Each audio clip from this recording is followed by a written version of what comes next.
Kaya ito mga kapatid, sa ministry of giving, hindi lang tayo nagbibigay. Ginagawa natin ang mabuting pagbibigay. Sapagkat ang sabi sa Colosas 3:23 na anuman ang inyong ginagawa, gawin ng buong puso. At ito'y ginagawa hindi sa tao, kundi ito'y ginagawa para sa Diyos. At mula noon hanggang ngayon,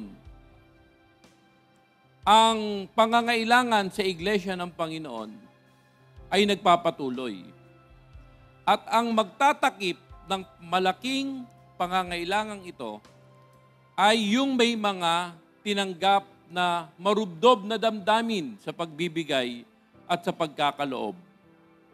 Alam nyo, hindi lang sa pagtatayo ng iglesia ang gawain ng PMCC Portwatch.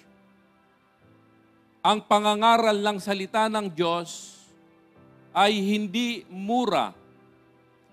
Ang pagliligtas ng kaluluwa ay hindi madali at ito ay hindi mura.